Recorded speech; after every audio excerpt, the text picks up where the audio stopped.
Strong, tough, hard-working, straight-talking.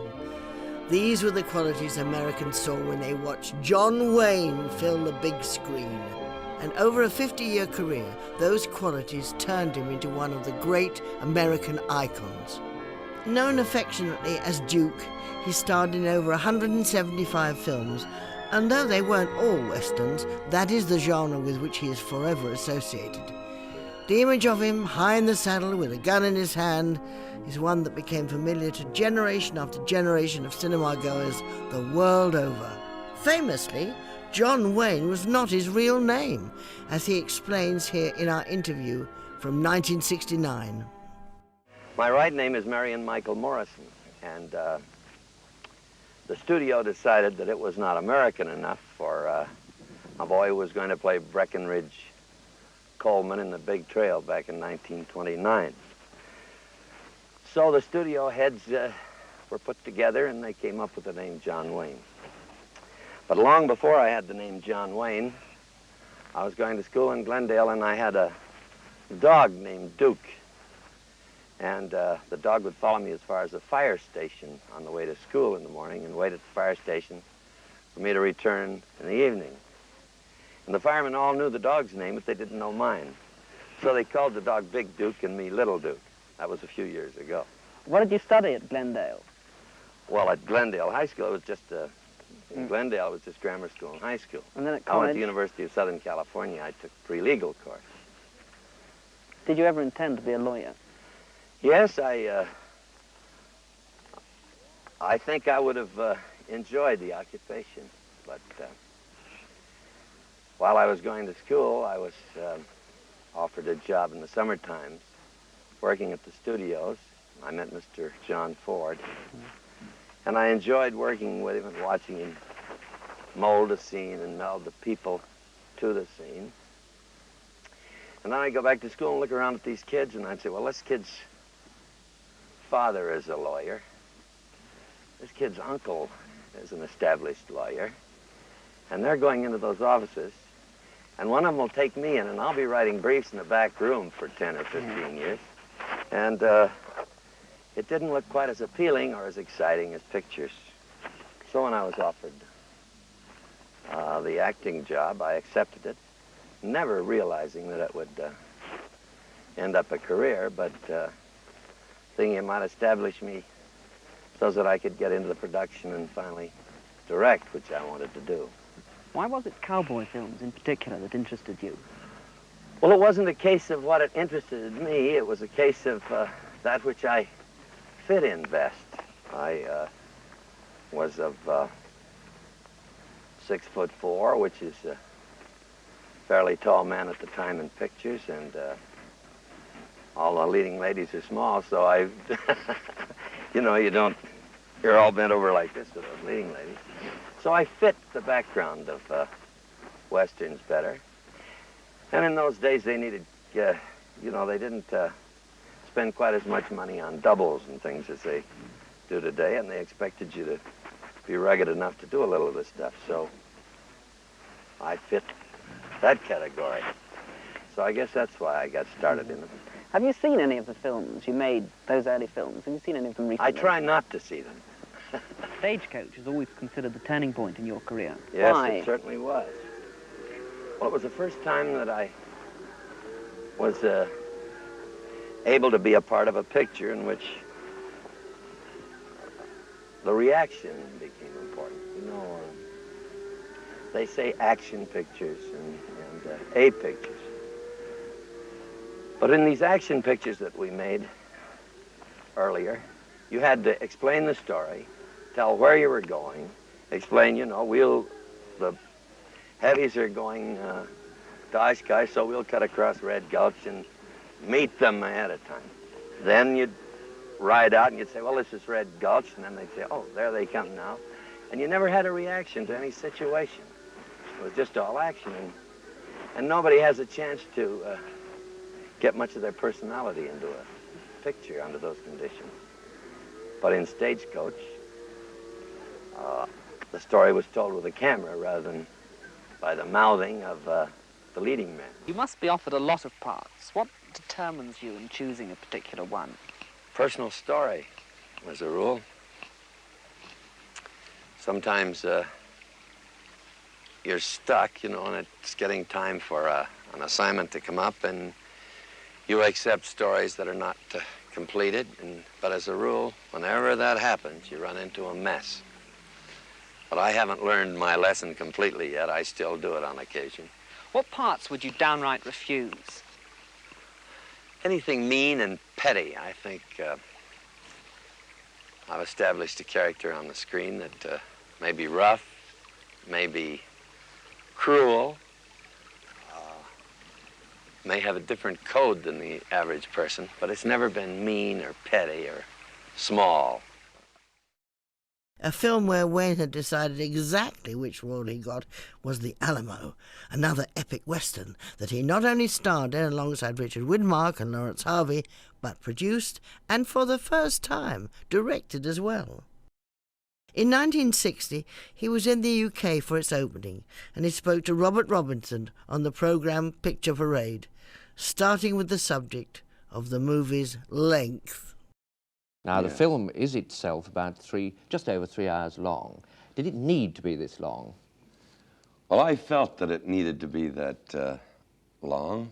We wanted to develop each character, particularly the Travis character, who was not well known to audiences. Naturally, they've heard of Bowie and Crockett, and they've developed a picture of him.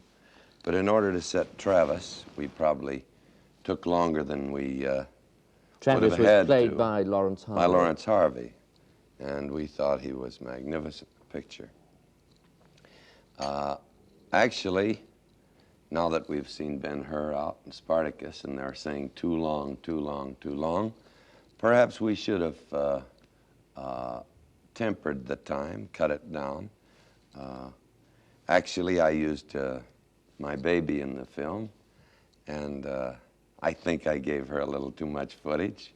It's probably a little sentimental.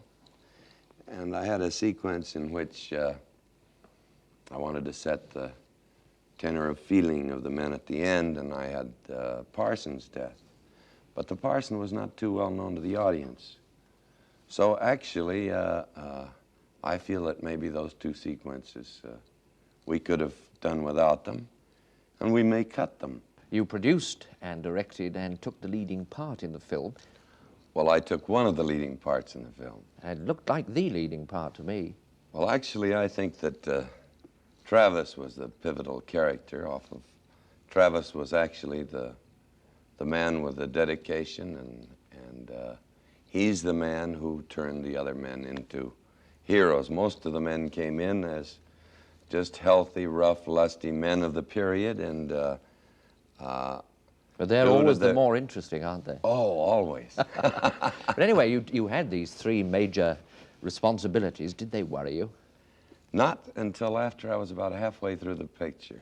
I'll tell you something, when you first start off, you're kind of a lamb, you know, on a thing like this. And I just assumed that I would have no troubles. About halfway through the picture, I realized that although I had known my crew for years and knew each personality, I hadn't known Mr. Harvey and I hadn't known Mr. Widmark, and whether or not we would chemically adjust to each other. And about halfway through, when everything was going well, and I realized how well it was going, I started thinking of what could have happened. And I spent a night shaking, I'll tell you. You referred earlier to your small daughter. Did you find it difficult to direct her? To make her act, in a word? Well, because actually, she was 3 years old, and you can't expect too much of a 3-year-old. And at about 4 and a half, they start to get bashful. She wasn't really bashful at that time, and she had enough reasoning power to remember a line. But I think I went overboard a little with the young lady. But that, I guess, is a father's prerogative. Is it a difficult technique to act in front of cameras which you're also directing? Well, actually, what we would do would be to come in and rehearse a scene and set the scene. Now, I have found that in lots of pictures where actors have something to do with the direction, that things become so pat, it loses its spontaneity. And you're very conscious of clean performances, but there's something that isn't realism, and there's something that isn't motion picture style. Because accidents lots of time make for good scenes and pictures. And when you're out there, you often think, oh, cut, because you figure something's gone wrong. But actually, I overcame that feeling, and a lot of scenes that I was worried about when we shot, when we look at them in rushes. You let the accidents stay in? Always. Now, I know that you are a protege of John Ford, the director. Did you have his assistance on this film? Well, he is certainly my mentor, and I had all of his enthusiasm and his good wishes. He came down to visit us a couple of times on the sets, but he was very careful to stay in the background, realizing that these people, you know, it might affect their performance. You have $1.5 million invested in this venture. Do you feel that that is a calculated risk? Well, it was a calculated risk because of the medium. It requires spending a great deal more money to get it on the screen. I wish I could have made it for $100,000, you know, but it's just, it was impossible to do this picture the way that I believed it should be done. Just cost that much money. You've been at the top of your profession, Mr. Wayne, as an actor for about a quarter of a century, although that has a more historical ring than I mean it to have, 25 years. I don't wish to embarrass you, but can you tell me, quite apart from your capacity as an actor, what you think your appeal is? Well, we are in the business of making motion pictures, and motion pictures allow action. And although top pictures, I believe, are stories of people and their reactions to situations. But once you have played a scene and put those reactions on the screen, then with our medium, a motion picture, you can pull back and show them scenery and break up monotony. And naturally, the field of outdoor pictures, which I have been in, lend itself to that medium. And as a consequence, probably people have come away pleased with the type of pictures that I have been in. This is a very modest answer, Mr. Wayne, but I didn't mean it modestly, but I really do think that that has a great effect. Because you play tough guy parts in films, do you find that people in the street try and pick quarrels with you? No, actually, the kind of tough parts that I've played have not been really aggressive toughies on the screen. When I first came into the business and had to wear real long hair for a lot of pioneer parts and was young, a few of the fellows tried to get into conversations with me that might have got them in trouble, but I managed to talk my way out most of the time. It wasn't just the tough guy image that went everywhere with John Wayne. Over the years, he also became increasingly well known for his strong right-wing views and die-hard Republican politics. In the 1950s, he was a prominent supporter of the House Un-American Activities Committee and its efforts to remove communists from the film industry, something he discussed in a prickly encounter with Michael Parkinson in 1974. Can I talk to you now about another much publicized aspect of your life, which is the sort of political views that you hold?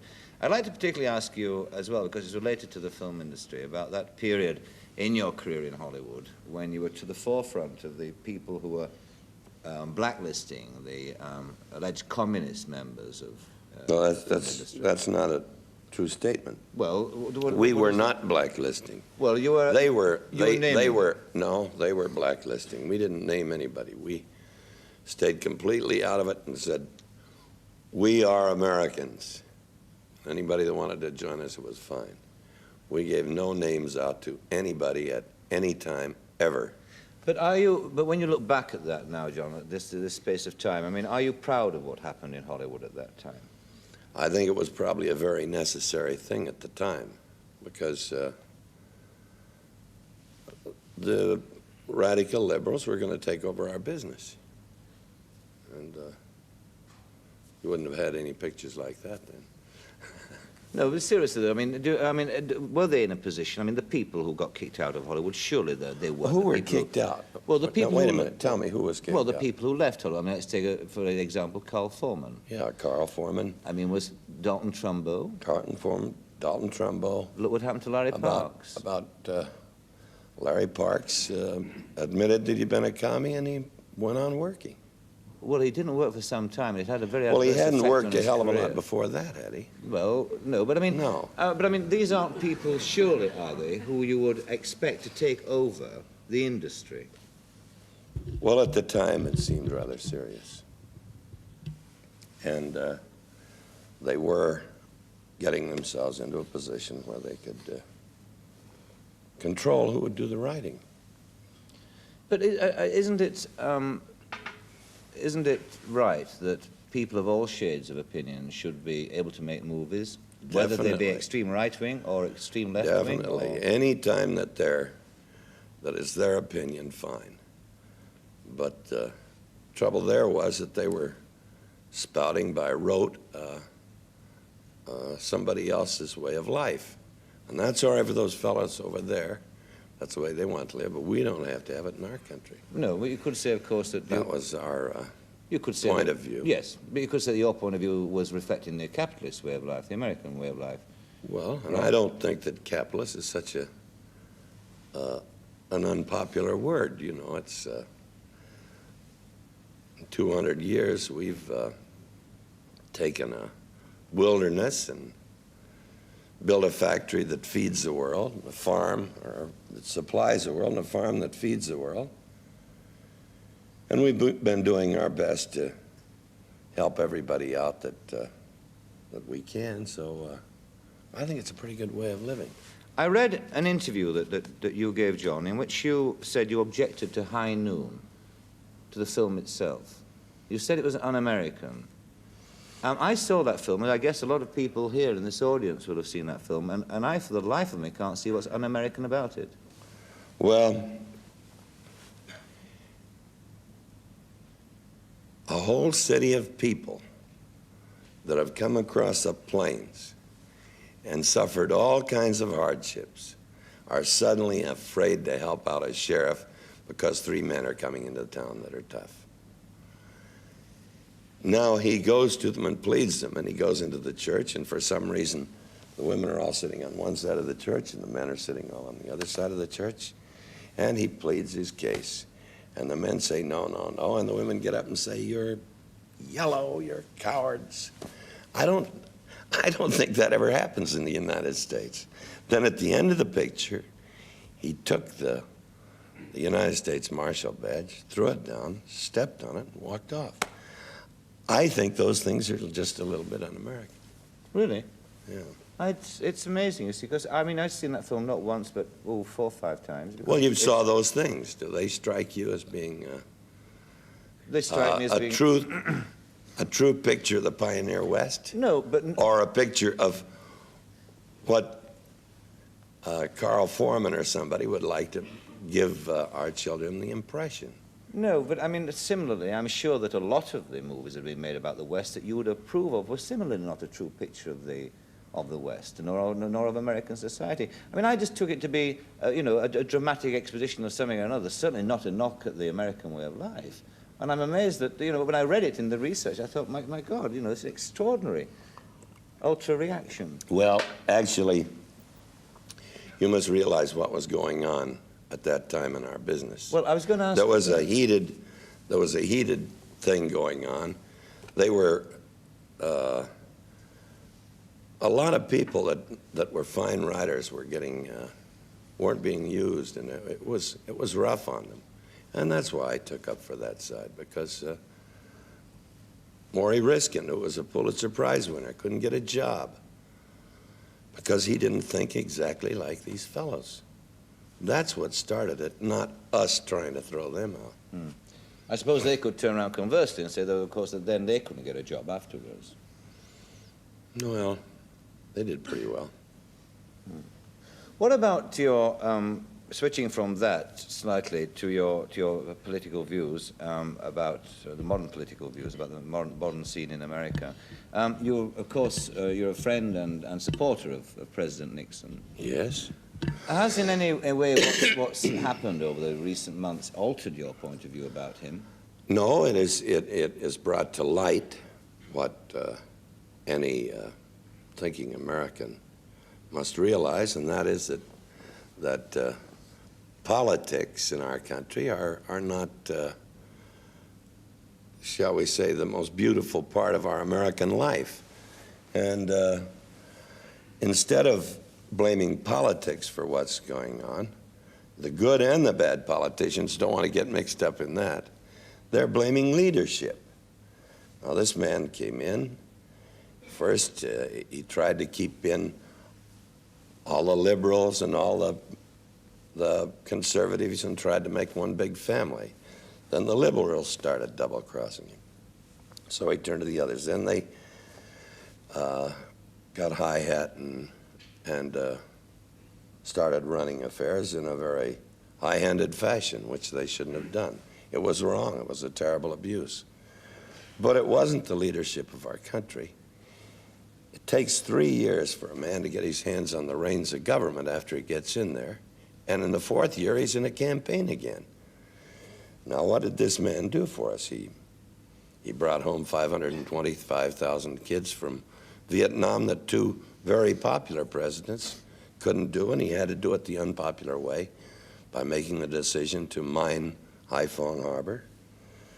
Then when they started playing pawns with our prisoners of war, he made the awesome decision of bombing Hanoi, and did, and brought them home.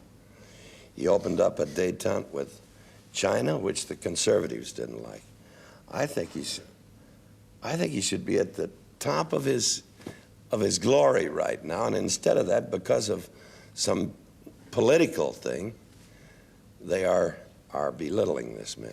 But the political, it's no more than a political thing, isn't it? It involves criminal acts.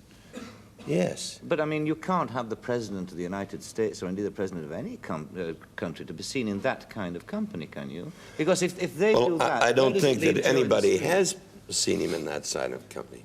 Well, that's true that the party did do some idiotic things. And they're going to jail for it. But I think it's pretty unfair to try to bring our president into it. You don't think he should be impeached, then, as a lot of Americans do? Well, to have an impeachment is probably the only way that they'll ever clear his name, because each day a new little piece of something comes out, they try to twist it around. Only by either a grand jury or by an impeachment can he be cleared up to where people will either believe in him or not believe in him. You see, the latest poll shows that 8 out of 10 Americans now have lost confidence in Nixon. I mean, that's a very, very different situation than it was, what, 2 years ago, isn't it? Or less. Yeah, and if that's true, too, you know, it's... Well, I mean, it's a poll published in America, the Harris poll. I mean, polls, I know, are not infallible, but they give a fair indication. Right, right. I'm sure that there's a... It's quite a bit that way. Are you bored of this conversation now? No, I'm not. I'm not bored, but I do know that they've taken advantage of this man, and that he probably should have just stood up at the very beginning and said, anybody that's done something wrong will go to jail. He didn't do it soon enough. He believed in the fellows he had around him, in spite of the fact that when you have in a year's time, they mushroom up millions of dollars to do a campaign. You know there's going to be some misuse of funds, misuse of power, and it suddenly is all focused on this one man. If his controversial views sometimes earned him a rough ride over here, in the eyes of many people back home, they would help to consolidate his image as a hero, something explored in a program called The Great American Picture Star. Chicago in the summer of 1976. Like many American cities in the year of the bicentennial, the people are looking for homegrown heroes to honor. In the City Hall, they confer their freedom on an actor who perhaps more than most portrays the ideal American, John Wayne.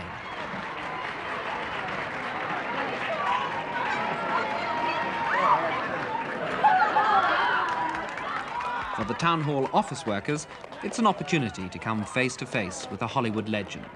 For Mayor Richard Daley, it's a chance to honor a man whose view of America is close to his own.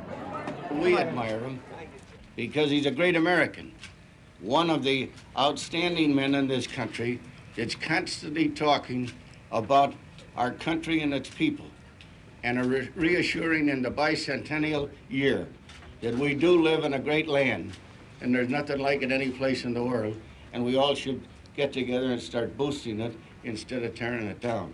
So, John, on behalf of the people of Chicago, and by virtue of my authority as mayor, I would like to present you this medallion of merit on the visit to our city and make you an honorary citizen, and I know you'll come back in the next election and vote. Well, thank you, Mr. Mayor. In America, with no royalty, and after Watergate, less of a regard for politicians, people need someone to hero worship. Hollywood has traditionally filled the gap. That is true. You're the greatest. And you're a real American, and what could be better? Thank you. John, wonderful to have you here. Thank you. It's great being here. The alumni of the University of Notre Dame, an institution renowned throughout America for its sporting prowess, heap even further honors on the great American. Ladies and gentlemen, this is truly a great honor to present this award to Duke Wayne tonight, who is no doubt the most popular and respected movie actor of all time. He's been made Entertainer of the Year, a greatly sought-after award. Bob Hope was the 1975 recipient. But not everywhere is the prophet treated with such honor, notably when he braved the winter snows and snowballs of Harvard Yard in Boston to field questions from a less respectful university.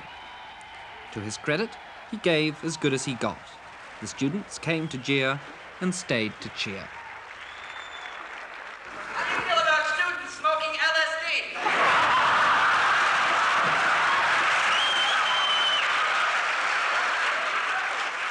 I'm just happy that you all weren't here 200 years ago. They never got that tea into the harbor.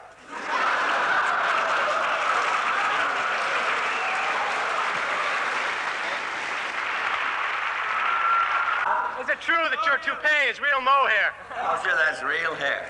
Not mine, but real hair. What they say about you, Duke, is still a man. Do you look at yourself as the fulfillment of the American dream? I don't look at myself any more than I have to, friend. Nearly all of his contemporaries have either retired or died, but even a brush with death in 1964, when he contracted lung cancer, couldn't stop Wayne. After the operation, he immediately threw himself into an arduous film. And now he is in his 70th year, dogged by ill health, but still in the saddle. This summer in Burbank Studios in California, Wayne was to be found putting the final touches to yet another cowboy movie, The Shootist. It's the final day's shooting. The director is Don Siegel, well known for films like The Killers and Dirty Harry. On the set, Wayne is the professional's professional, word-perfect himself, and generous to any fellow actor who may have difficulty sharing a scene with him. Well, what's your proposition? Well, I'm prepared to offer you bombing by the most modern methods, by the most scientific methods. Bronze coffin, guaranteed good for a century, regardless of the climatic or geological conditions. Geological conditions. My best hearse. Oh, shit, this is a lunch. That's all right. For lunch, you know? That's all right. That's okay. Take your time. It was on a backlot set like this 50 years ago that Wayne and his football teammate first found work. So Don Williams and I put on the Swing Gang, which is the fellas that bring in the furniture so that the set decorator can say, put it there and put it there, put it there. And I stayed at that for a while, and then when Ford needed somebody to come herd the geese on his set, they sent me over there. And from then on, I worked in the property department and with Pappy Ford on his pictures. Do you feel more at home when you're doing a Western than on any other sort of picture? No, you feel at home. You feel when you have a good personal story and you feel everything fits together, then's when you're relaxed. Otherwise, you know, it's really a torture to work in a picture that you feel isn't going to be good and that you're a pawn in somebody's hand doing this thing.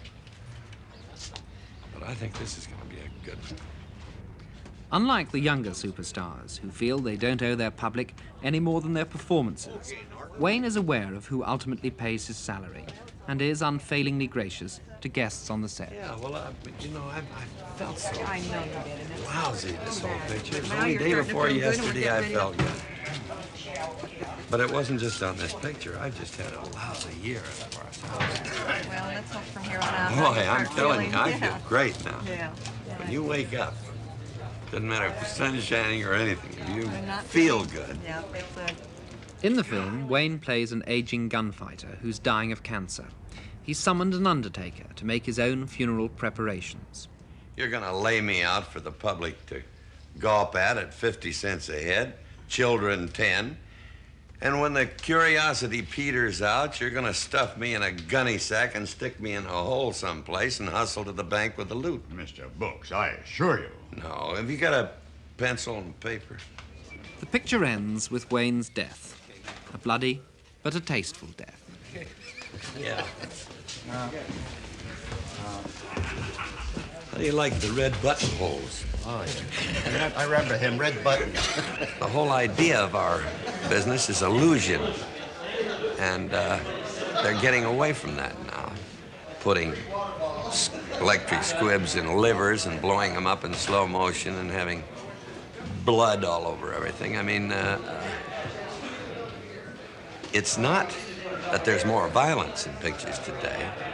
It's that it's done with such bad taste that people turn their stomachs, not their emotional insides are affected.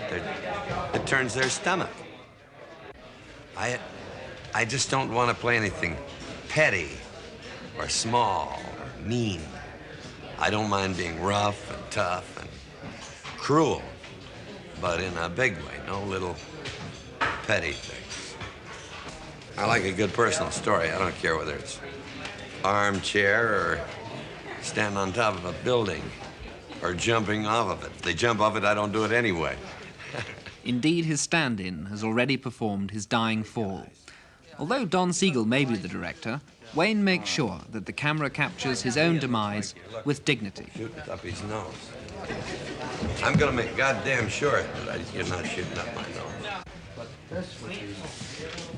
I mean, I can look at him right here, and you're not shooting up my nose, but if you put him around over here and I'm looking at him, it's goddamn photographically.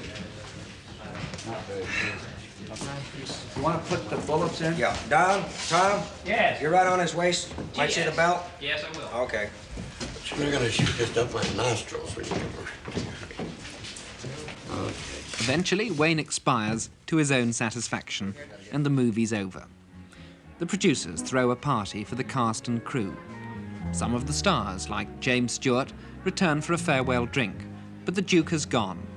Exhausted at the end of the picture, he escapes to the only place in the world where he can really relax.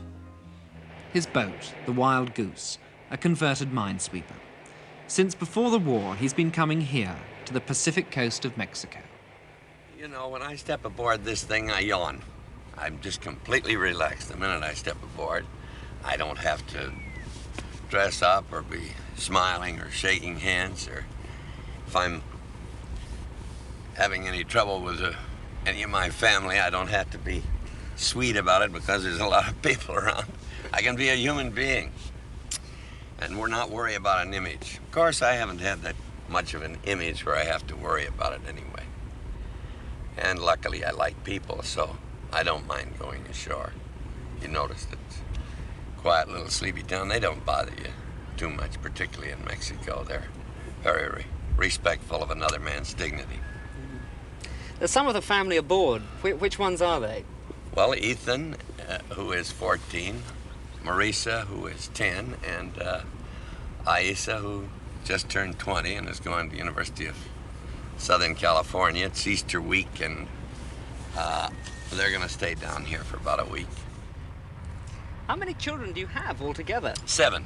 And what's the age range? Well, from 40 to 10. And I have 20 grandchildren. Don't ask me to name. On board the ship, perhaps a microcosm of the old America which Wayne would like to preserve, he directs his family and his crew, and indeed our film crew, with a firm hand. Now, this is where we generally have lunch. We don't do this for every meal, but we think about it. Ethan, will you say grace? Lord, we thank you for this food and for letting us be able to come down here and have so much fun, God, because most people can't do it. And we thank you, Lord, in Jesus' name, God. Amen. Amen. Diggy. Here we go. Roast beef? How about you, Pat? Would you like some? Wayne is in fact separated from his third wife, Pilar, who's the mother of the 3 youngest children. A crew of 6 run the ship, with a professional captain at the helm. Skipper? Yes. Think we can get this bunch over to Isla Grande and back? I don't see why not. We only have the one rock we have to be careful of going in. Yeah, but I mean, we can get back by 5. Oh, absolutely, yes. No okay. Take her away. The apple of the Duke's eye is his youngest daughter, Marissa. Stop over there. Isla Grande. Isn't that pretty out there? Yeah. When was the last time you were here? Oh, I guess when you were about that high. Those white rocks are always a pleasant sight for us aboard the Wild Goose. We've seen them many times, and now in this bicentennial year, it's most important because below those white rocks are the redcoats. Now, the redcoats in this case are lobster. That's where we get a lot of lobster, honey. And that's between Zihuatanejo and Isla Grande, where we're going to go. I love you. Okay. The Wild Goose is bedecked with patriotic memorabilia. Most telling are the various regimental plaques sent to Wayne from units fighting in Vietnam. They appreciated his support for them during that war. His patriotism has never wavered, but today he's a little disillusioned with modern America. We're being represented by men who are kowtowing to minorities where they can get votes. And I think it's bad for our country, and I am sad to see minorities make so much of themselves as a hyphenated American. I wish they'd all get to thinking that they're Americans as they should, and as they have luckily been born here and couldn't be better off in any other place. There shouldn't be so much whining and bellyaching. In the late 60s and early 70s, there was a period of considerable change. Civil rights for blacks, equal rights for women. Has this made America a better place? I am saddened by the fact that although we were a matriarchy, I think we will not be any longer. I think opening doors and tipping your hat to ladies is probably a thing of the past. The forerunners of the women's liberation of today have taken that feeling away from the average American man. But what about the civil rights? I mean, it's necessary. What about the civil rights? Well, we have 20 million blacks on this continent. Right. It was necessary to extend rights to them that perhaps for the first 199 years were denied them in this free America.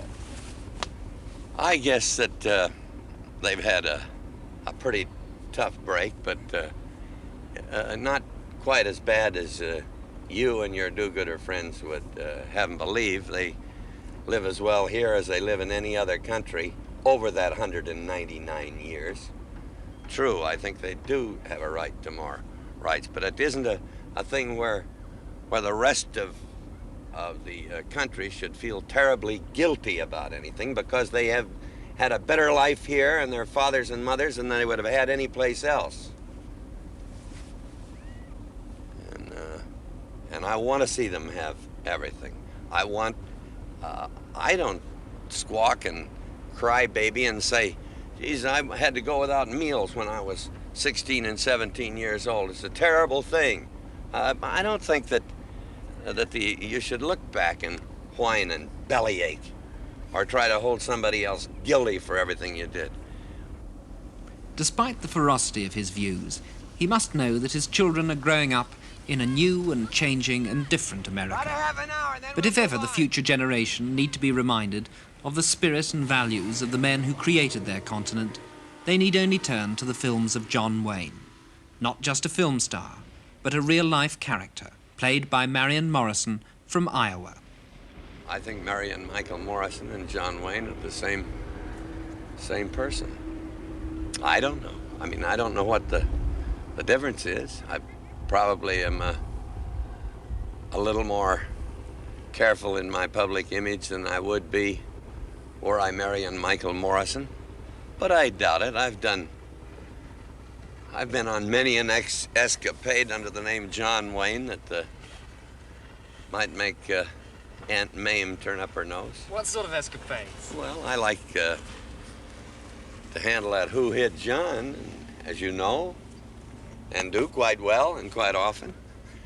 But as long as I do things that do not hurt other people, either physically or their dignity, I will allow them to do it, and I hope and pray that they will give me the same return feeling. But I don't think it's too much to say that in the eyes of the rest of the world, you represent perhaps the ideal American. Are you aware of this? Can you step outside of yourself and see that?